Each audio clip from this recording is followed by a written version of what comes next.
अब मैं हमारे माननीय रक्षा मंत्री श्री राजनाथ सिंह जी से अनुरोध करती हूं कि वे सभा को संबोधित करें।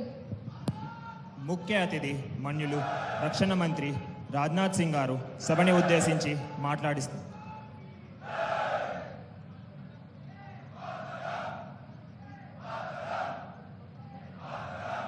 तेलंगाना के माननीय मुख्यमंत्री Shri Revanth Reddy garu, Shri Sanjay Bandal garu, MOF ministry of home, speaker Telangana assembly Shri Gaddam Prasad ji garu, navy chief admiral DK Tripathi, forest and environment minister Shrimati Konda Surekha, MP Konda Reddy garu, MP DK Aruna गारू,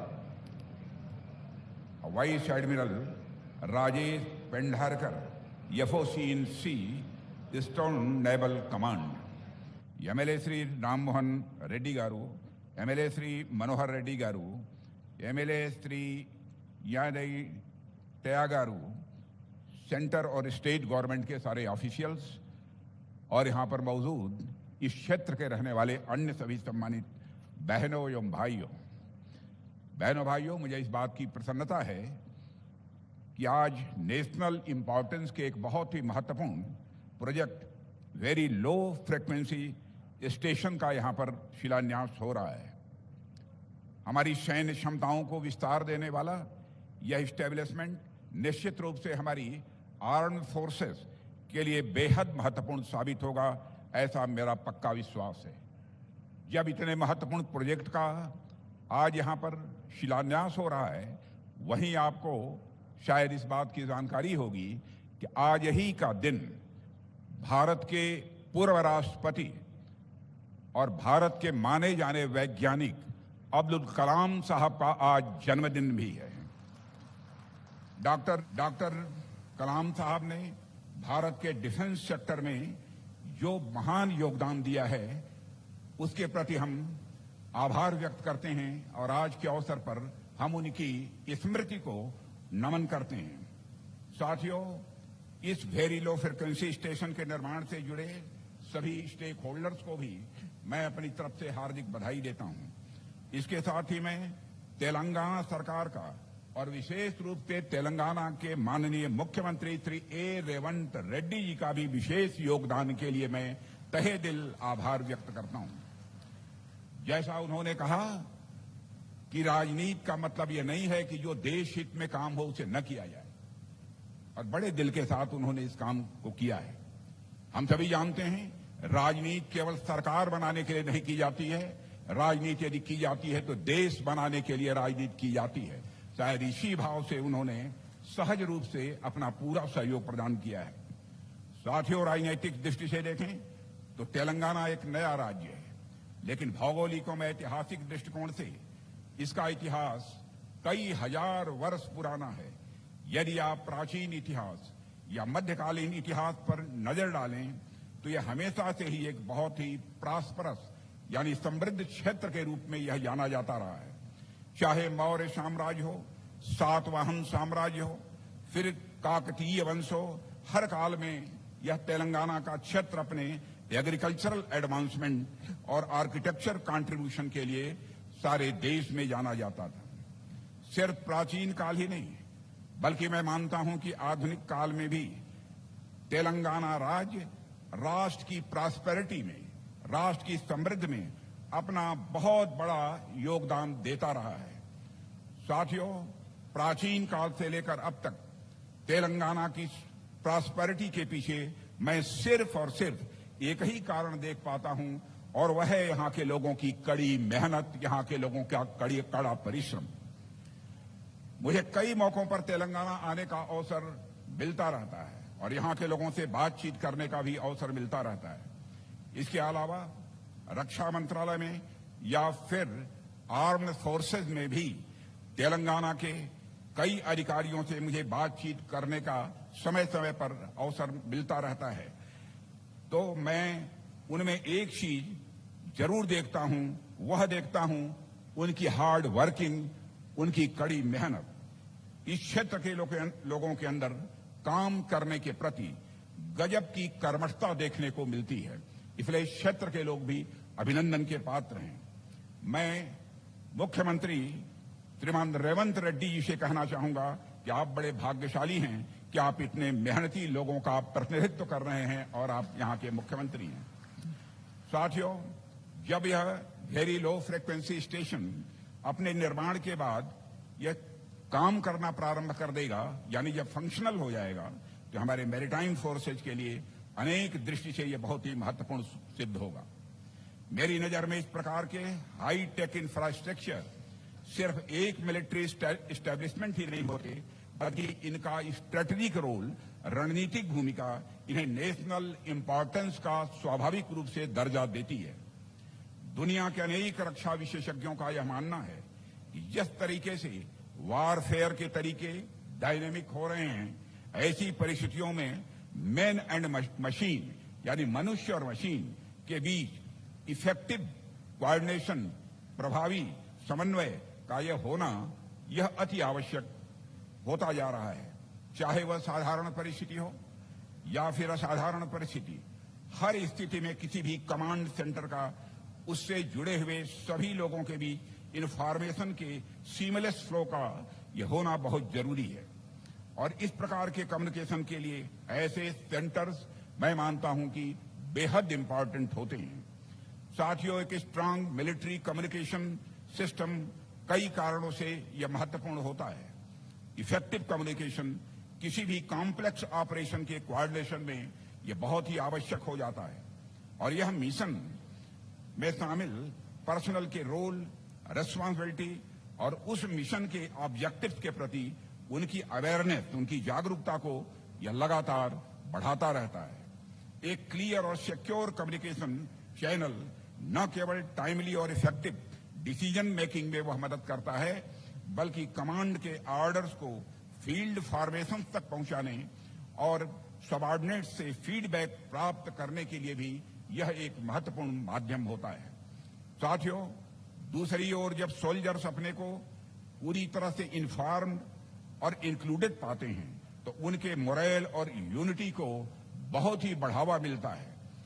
किसी भी युद्ध स्थल या ऑपरेशनल एनवायरनमेंट में यदि पूरी इंफॉर्मेशन अवेलेबल हो, तो इसका सेफ्टी और स्ट्रेटजी दोनों पर काफी पॉजिटिव इंपैक्ट होता है।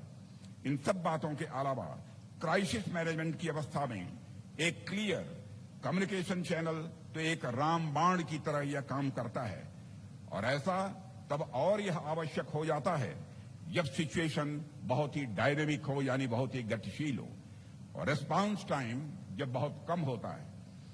यह सब बातें ऐतिहासिक रूप से सिद्ध हैं और हम इतिहास से सीखते हुए भविष्य की सुरक्षा और समृद्धि के लिए लगातार हम सभी प्रयासरत हैं। साथियों, कम्युनिकेशन के महत्व को जब मैं ऐतिहासिक रूप से सिद्ध कह रहा हूं, तो यह ऐतिहासिक कहने का मेरा मतलब मानव सभ्यता के प्रारंभ से ही है। मानव इतिहास के पन्नों को आप पलटें तो आप यह पाएंगे कि पूरी मानव सभ्यता का जो इवोल्यूशन हुआ है, जो विकास हुआ है, वह एक तरह से कम्युनिकेशन और इवोल्यूशन के आधार पर हुआ है। जब भाषा का आविष्कार नहीं हुआ था, तब भी मानव किसी न किसी माध्यम से आपस में कम्युनिकेट करता था, और एक दूसरे से बातचीत करता था किसी न किसी माध्यम से।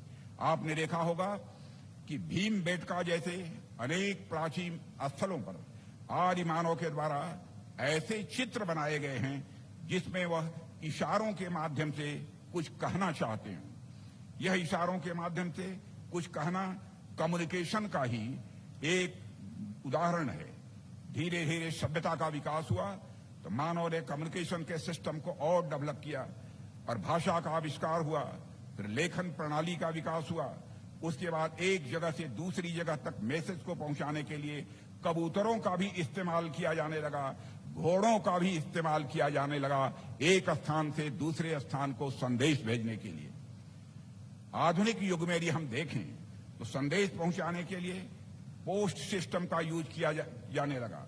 किसी राज्य के अंदर या किसी देश के अंदर या फिर एक देश से दूसरे देश में भी चिट्ठियों का आदान प्रदान, लेटर्स का आदान प्रदान यह किया जाने लगा। आपस में भी कुछ लोग, आप में से भी यहां पर कुछ लोग होंगे जिन्होंने ब्लू कलर में आने वाले इनलैंड लेटर्स, अंतर्देशीय पत्र को आपने देखा होगा। पहले उसका भी प्रयोग किया जाता था। हमारे यहां तो दुनिया की वन ऑफ द ओल्डेस्ट, सबसे पुरानी और वन ऑफ द लार्जेस्ट, बड़ी डाक व्यवस्था, पोस्टल सिस्टम अभी भी पाई जाती है। दुनिया में और किसी देश में नहीं है। इसके अलावा समय के साथ साथ फैक्स मशीनों के माध्यम से भी सूचनाओं को तुरंत भेजने का इंतजाम किया गया। उसके बाद इंटरनेट का जमाना आया तो कम्युनिकेशन का यह माध्यम ईमेल तक पहुंच गया और आज तो हम इतने अधिक डेवलप्ड युग में जी रहे हैं, डेवलप्ड एरा में जी रहे हैं कि हम व्हाट्सएप, टेलीग्राम और अन्य माध्यमों से खुद ही जो इंफॉर्मेशन जिसके पास भेजना चाहते हैं उसके पास कुछ सेकंड्स में ही भेज पा रहे हैं। साथियों, आज हमने अपने कम्युनिकेशन के साधनों को इतना विकसित कर लिया है कि हम स्पेस में सैटेलाइट भेज रहे हैं। उसके माध्यम से दुनिया के एक कोने में बैठा हुआ आदमी दुनिया के दूसरे कोने में बैठे हुए आदमी से न सिर्फ बात कर सकता है बल्कि उससे लाइव भी देख सकता है। आज से कुछ दशक पहले जो चीज कल्पना लगती थी आज वह सच्चाई बन गई है, यथार्थ बन गई है और ऐसा सिर्फ और सिर्फ कम्युनिकेशन के दम पर ही यह संभव हो पाया है। कहां तो मानव पहले अपने घर परिवार और गांव तक सीमित रहता था और कहां आज हम देश दुनिया की खबरों को अपनी जेब में लेकर घूमते हैं। इतनी बड़ी प्रगति सारे भारत में ही नहीं सारे विश्व में हुई है। साथियों, कम्युनिकेशन के इतिहास में यदि हम पिछले 1-2 दशकों पर नजर डालें तो इस दौरान जो प्रोग्रेस हुई है अब तक की सारी प्रोग्रेस पर यह भारी पड़ती है। कम्युनिकेशन में जब एडवांस टेक्नोलॉजी का रोल कहीं ज्यादा बढ़ गया है।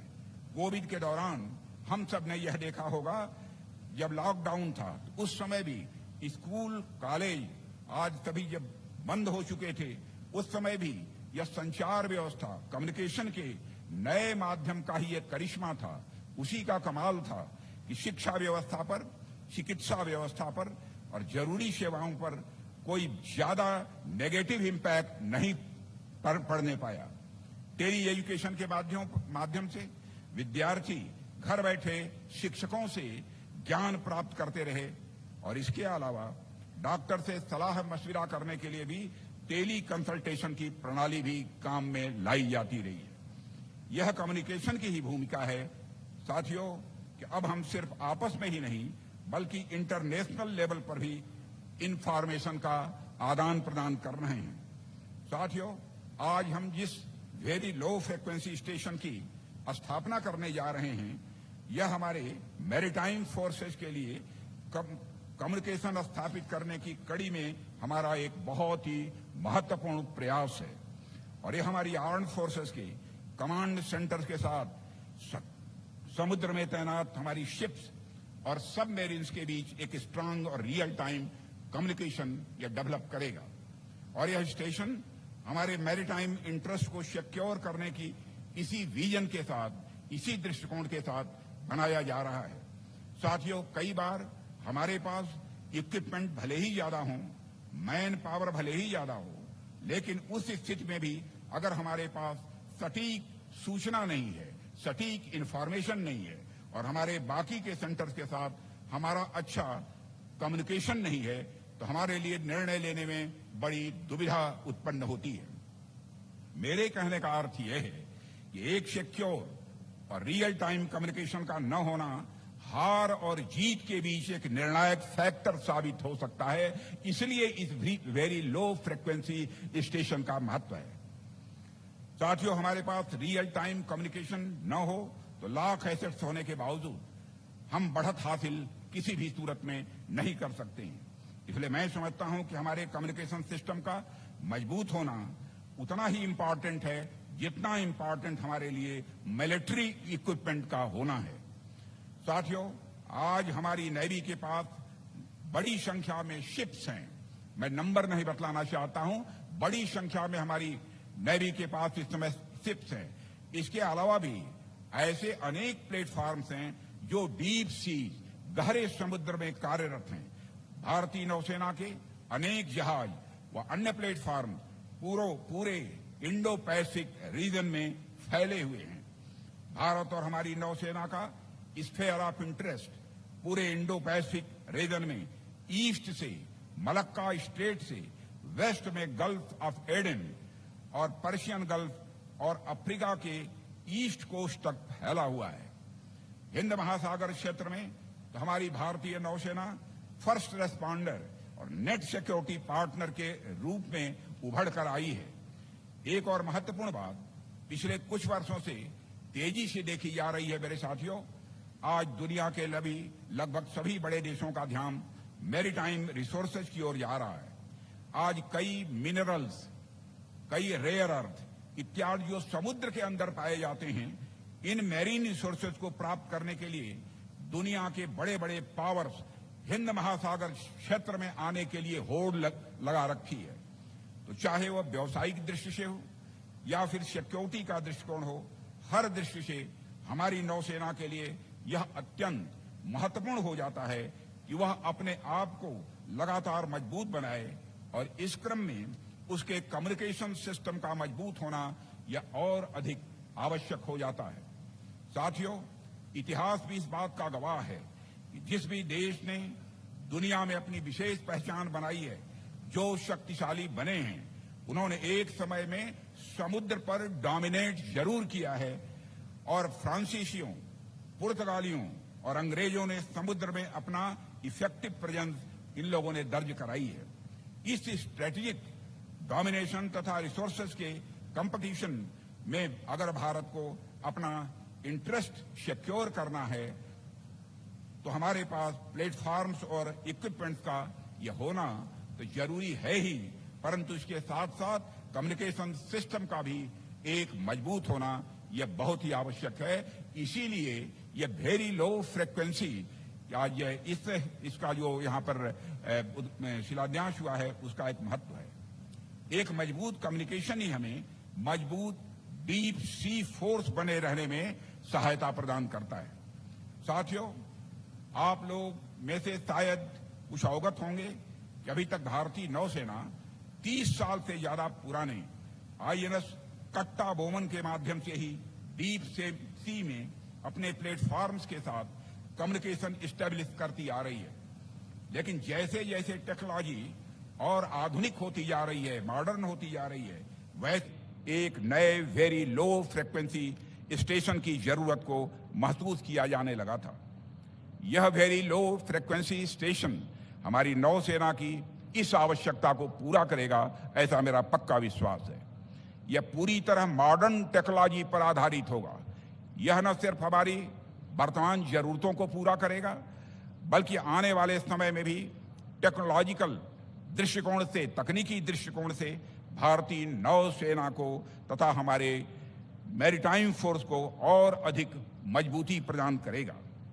साथियों, मैं अनेक मंचों से इस बात का जिक्र पहले भी कर चुका हूं कि हमारे वर्तमान के जो भी कार्य हों वह सिर्फ कुछ समय को ही ध्यान में रखकर नहीं किए जाने चाहिए, बल्कि हमारा दृष्टिकोण फ्यूचरिस्टिक होना चाहिए। भविष्य की ओर हमें बराबर अपनी नजर रखनी चाहिए। सरकार में भले ही 5 साल के लिए सरकारें चुनी जाती हैं, लेकिन सरकारों का दृष्टिकोण सिर्फ 5 वर्ष का नहीं होना चाहिए, बल्कि आने वाले कई दशकों का होना चाहिए। शायद इसी सोच के आधार पर यहाँ के मुख्यमंत्री रेवंत रेड्डी जी ने इस लैंड को प्रोवाइड करने में बहुत महत्वपूर्ण भूमिका निभाई है। ठीक उसी प्रकार टेक्नोलॉजी के क्षेत्र में भी हम यदि कोई स्टेशन या फिर कोई मिलिट्री स्टैब्लिशमेंट स्थापित करते हैं तो उसको हम सिर्फ कुछ समय के लिए ध्यान में रखते हुए इस्टेब्लिश नहीं करने चाहिए, बल्कि हमें इस बात का ध्यान रखना चाहिए साथियों कि आने वाले कई डिकेड्स तक, कई दशकों तक किस प्रकार से वह हमारी मिलिट्री स्ट्रेंथ, हमारी सेना की ताकत को अपनी सेवाएं वह दे पाए। मुझे पूरा विश्वास है कि हमारा यह वेरी लो फ्रीक्वेंसी स्टेशन हमारी उस योजना के अनुसार काम करेगा और आने वाले कई डिकेड्स तक, कई दशकों तक हमें सिक्योर और रियल टाइम कम्युनिकेशन यह प्रदान करेगा। साथियों, सरकार भारतीय नौसेना को लगातार और भी ज्यादा मजबूत बनाने के लिए पूरी तरह से कमिटेड है तथा उसके लिए जो भी आवश्यक कदम होगा वह उठाने के लिए भी हम सब पूरी तरह से तैयार हैं। हम अपनी नौसेना को लगातार अत्याधुनिक और आत्मनिर्भर बना रहे हैं। और साथियों, मैं इस मंच के माध्यम से एक और बात का यहाँ पर आप सबके बीच जिक्र करना चाहूँगा। मेरे संज्ञान में, मेरी जानकारी में यह लाया गया है कि इस प्रोजेक्ट को लेकर यहाँ आसपास के कुछ लोगों के मन में कुछ शंकाएं पैदा करने की कुछ लोगों ने कोशिश की है। उनके मन में कुछ भ्रांतियां, कुछ कंफ्यूजन थी तथा इस प्रोजेक्ट के पर्यावरण को लेकर के ऊपर पड़ने वाले प्रभाव को लेकर भी कुछ गलतफहमियां पैदा हुई थी। मैं इस मंच से इन सभी लोगों को आश्वासन देना चाहता हूं कि सरकार खुद पर्यावरण सुरक्षा को लेकर अत्यंत गंभीर है। जहां तक इस प्रोजेक्ट की बात है तो चाहे इसके निर्माण की बात हो या फिर इस प्रोजेक्ट के निर्माण के बाद इसके एग्जीक्यूशन की बात हो, हर क्षेत्र में इन्वायरमेंटल कंडीशंस का पूरा ध्यान रखा गया है। इसकी जानकारी आपको हमारे navy chief admiral DK. Tripathi ने दी है। हमने इस बात का भी ध्यान रखा है कि इस वेरी लो फ्रिक्वेंसी स्टेशन के निर्माण के समय अगर जरूरत हुई तो प्रभावित नागरिकों के पुनर्वास की व्यवस्था भी इंश्योर की जाएगी, लेकिन मैं समझता हूं शायद आवश्यकता इसे न महसूस हो। सस्टेनेबल डेवलपमेंट, सतत विकास, ये हमारी सरकार की सबसे प्रमुख प्राथमिकताओं में से यह एक है और यह बात मैं पूरी जिम्मेदारी से कह रहा हूं। साथियों, आप देखिए कि पिछले 35 वर्षों से INS कट्टाबोमन में जो हमारा कम्युनिकेशन स्टेशन इस समय कार्यरत है, उसने भी वहां लोकल इकोसिस्टम पर किसी प्रकार का नेगेटिव इम्पैक्ट नहीं होने दिया है। वहां की बायोडाइवर्सिटी और वाइल्ड लाइफ दोनों ही आज सुरक्षित हैं, कोई भी जाकर उसे देख सकता है। न सिर्फ सुरक्षित हैं बल्कि वह फल फूल भी रही हैं।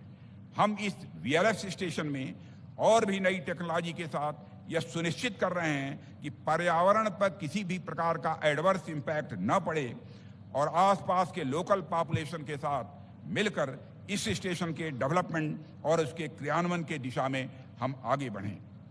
साथियों, इसके साथ ही ये वेरी लो फ्रिक्वेंसी स्टेशन यहाँ की लोकल पॉपुलेशन के लिए भी रोजगार और आर्थिक विकास के नए आयाम खोलेगा, यह भी आपको मैं भरोसा दिलाना चाहता हूँ। इसके निर्माण के दौरान तो यहाँ आसपास के क्षेत्र के जो स्किल्ड यानी कुशल और अनस्किल्ड जो अकुशल हैं को रोजगार तो मिलेगा ही, रोजगार भी मिलेगा, और लेकिन निर्माण के उपरांत जब यह स्टेशन कार्य करने लगेगा उस समय भी यहाँ आसपास के लोगों के लिए रोजगार की, एम्प्लॉयमेंट की पर्याप्त संभावनाएं मौजूद रहेंगी। मैं सभी क्षेत्रवासियों को आश्वस्त करना चाहता हूँ। साथियों, मेरी समझ में यह वेरी लो फ्रिक्वेंसी स्टेशन इस क्षेत्र के लिए सिर्फ रोजगार बढ़ाने का ही नहीं बल्कि ग्रोथ पोल का भी यह काम करेगा। आप सब ने ग्रोथ पोल की थियरी के बारे में कुछ लोगों ने, पढ़े लिखे लोगों ने सुना होगा। ग्रोथ पोल दरअसल एक ऐसा क्षेत्र होता है जो खुद तो विकसित होता ही है लेकिन अपने साथ साथ वह आसपास के क्षेत्रों का भी को विकसित करता है, उसे ग्रोथ पोल कहते हैं। इस क्षेत्र में बन रहा यह वेरी लो फ्रिक्वेंसी स्टेशन उसी ग्रोथ पोल की तरह आसपास के क्षेत्र में भी इकोनॉमिक डेवलपमेंट यानी आर्थिक विकास को और अधिक गति प्रदान करेगा। साथियों, इस प्रोजेक्ट को कल्पना से कागज पर और कागज से जमीन पर उतारना आसान काम नहीं था। इसकी प्लानिंग, इसकी तरह तरह की क्लियरेंसेज, कॉन्ट्रैक्ट्स और अनेक प्रकार के कार्यों में केंद्र सरकार से लेकर राज्य सरकार के लीडर्स और अधिकारियों और यहाँ की जनता का जो मुझे सहयोग प्राप्त हुआ है उसके लिए मैं आप सभी के प्रति आभार व्यक्त करता हूँ। आप सभी को मैं धन्यवाद देता हूँ। मैं यहाँ की लोकल कम्युनिटी का, यहाँ रहने वाले लोगों का विशेष आभार व्यक्त करता हूँ क्योंकि आपके सहयोग और आशीर्वाद के बिना यह प्रोजेक्ट किसी भी सूरत में पूरा नहीं हो सकता था। जिस तरह से आप सबका सहयोग रहा है वह यह दिखाता है कि जब राष्ट्र की सुरक्षा की बात आती है, जब देश की संप्रभुता की, सॉवरेंटी की बात आती है, तो उस समय यह देश के सभी लोग तमाम विचारधाराओं, धर्मों वह पंथों के ऊपर उठकर राष्ट्र के लिए एकजुट होकर खड़े हो जाते हैं। यह हमारे भारत की विशेषता है। यहां तक कि अलग अलग राजनीतिक दल भी, जिनकी अलग अलग विचारधाराएं हैं, वह बाकी समय भले ही अलग अलग हों, लेकिन बात जब देश की सुरक्षा की आती है तो हम सभी एक मंच पर इकट्ठा हो जाते हैं, जैसे आज हम सबको एक मंच पर इकट्ठा आप यहां पर देख रहे हैं। चाहे वह अलग अलग राज्य की सरकारें हों, क्षेत्रीय दल हों, राष्ट्रीय सुरक्षा के मुद्दे पर यह सभी एक हो जाते हैं। इसका सबसे बड़ा उदाहरण मैं समझता हूं यह आज का कार्यक्रम है। साथियों, अंग्रेजी में एक कहावत है, जो लोग अंग्रेजी पढ़े होंगे उनको जानकारी होगी। A good navy is not a provocation to war but a surety of peace. हमारी इंडियन नेवी भी आप बंगाल समेत पूरे इंडियन ओशन रीजन में शांति की सबसे बड़ी गारंटी है, यह मैं दावे के साथ मैं कह सकता हूं। भारत की मैरीटाइम बाउंड्रीज जिन देशों से लगती है, उन्हें यह समझना चाहिए कि मैरीटाइम सिक्योरिटी एक कलेक्टिव इफोर्ट, सामूहिक प्रयास है। बाहरी शक्तियों को अपने घर के दरवाजे पर बुलाना और बिठाना उस यूनिटी ऑफ इफोर्ट को चोट पहुंचाता है। बे ऑफ बंगाल और इंडियन ओशन रीजन में शांति और व्यवस्था बनाए रखना हम सबकी यह टॉप प्रायोरिटी होनी चाहिए। भारत के इस प्रयास में सभी फ्रेंडली कंट्री के साथ जरूरी है, क्योंकि यदि एक भी देश छूटा तो समझिए हमारा राष्ट्र का सुरक्षा चक्र टूटा। भारत तोड़ने में नहीं बल्कि सबको जोड़ने में विश्वास रखता है। इसलिए हम लोग हर तरीके से सभी हमारी फ्रेंडली कंट्रीज, मित्र पड़ोसी देशों के साथ लेने के लिए हर संभव कदम उठा रहे हैं। साथियों, अंत में मैं इस कार्यक्रम में उपस्थित सभी लोगों को एक बार फिर से इस वेरी लो फ्रीक्वेंसी स्टेशन के शिलान्यास की हार्दिक शुभकामनाएं देता हूं। मैं भारतीय नौसेना और तेलंगाना सरकार को भी इस प्रोजेक्ट की शुरुआत करने की हार्दिक बधाई देता हूं और आभार भी व्यक्त करता हूं। आपने मुझे यहां आमंत्रित किया, अपनी तरफ से कुछ बातें करने का अवसर दिया, इसके लिए भी आप सबको धन्यवाद देते हुए और पुनः इस बड़े प्रोजेक्ट की जो यहाँ शुरुआत हो रही है उसके लिए आपको बधाई देते हुए अपना निवेदन समाप्त करता हूं। आप सबको बहुत बहुत धन्यवाद।